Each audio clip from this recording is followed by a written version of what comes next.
এই প্রথমবার অন্যরকম একটা মাছ খাবো। এই মাছটার নাম নাকি চায়না ইলিশ। আমি জীবনে প্রথম দেখছি আর নামও প্রথম শুনছি। বাজারে গিয়ে দেখি এইটা কেনার জন্য মানুষ প্রচুর ভিড় জমাচ্ছে। আর এইটা নাকি দোকানদার বলতেছে অনেক মজা, ইলিশ মাছের থেকে নাকি বেশি ঘ্রাণ আসে আর ইলিশ মাছের থেকেও নাকি বেশি মজা হয় এই মাছটা। সেই জন্য আমিও কিনে নিয়ে আসলাম। এই মাছটার কেজি ছিল মাত্র 300 টাকা দরে। আমি কোনো জিনিস নতুন কিনলে সেটা আধা কেজি করে কিনি, না হলে যদি মজা না লাগে তাহলে আমার সম্পূর্ণটাই তো ফালানো যাবে, সেই জন্য। আর এই মাছটা আমি রান্না করবো পটল আনাজ দিয়ে। তো আমি এখন মাছ আর পটল আনাজ সবকিছু সুন্দর মতন কুটে কুটে নিব। মাছটা যখন আমি কাটছি তখন ইলিশ মাছের মতোই ঘ্রাণ আসছে, জানি না খেতে কেমন লাগে। মাছটা কাটা শেষ, এখন আমি ধুয়ে নিব। এই মাছটা একদম ইলিশ মাছের মতো সেম টু সেম ধোয়া যায়, কারণ এই মাছটায় কোনো ময়লা নাই আর মানে এটাকে লবণ দিয়েও ধুতে হয় না।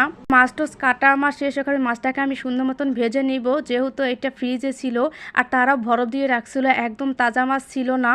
যখন কোনো নতুন কিছু বাজারে উঠে তখন বাজারে হই হুল্লোড় লেগে যায়। এই মাছটা যখন আমি প্রথম দেখছি বাজারে আর মানুষ ভিড় জমাচ্ছিল এই মাছটা কেনার জন্য, মাছ বিক্রেতা যেভাবে এই মাছটার অ্যাড দিছিল যে এটা নাকি অনেক মজা, ইলিশ মাছের বাপ নাকি এইটা, এতে মানুষ ধার করে টাকা আনলেও এই মাছটা কিনে খাবে আমার মনে হয়।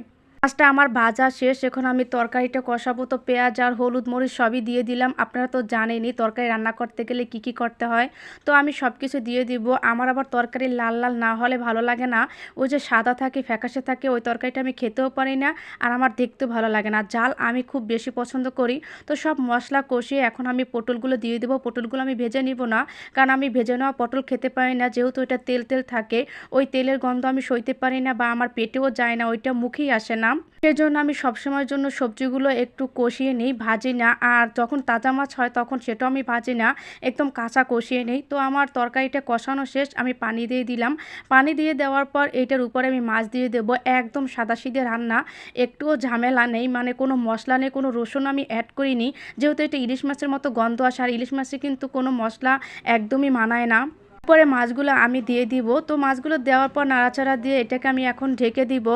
যখন রান্না করতেছিলাম তখন ইলিশ মাছের মতোই গন্ধ আসছিল। আমি একটা খেয়ে দেখছিলাম, পুরো ইলিশ মাছের মতোই লাগে। আপনারাও কিন্তু কিনে খেতে পারেন।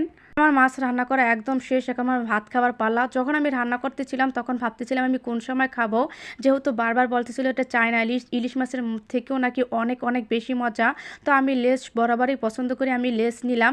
এই যে দেখেন মাছটা আমি ভাঙলাম, একদম মানে ইলিশ মাছের মতো কাটাও কম বা ছোট ছোট কাটা। তো এখন খেয়ে বলতে আছে আসলে কেমন লাগে।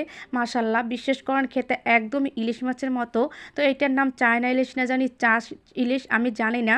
তো আমার ভিডিওটা কেমন লাগলো অবশ্যই কিন্তু কমেন্ট করে জানাবেন। আর ভিডিওটা যদি ভালো লাগে লাইক কমেন্ট করে দিবেন। সবাই ভালো থাকবেন। আসসালামু আলাইকুম, আল্লাহ হাফেজ।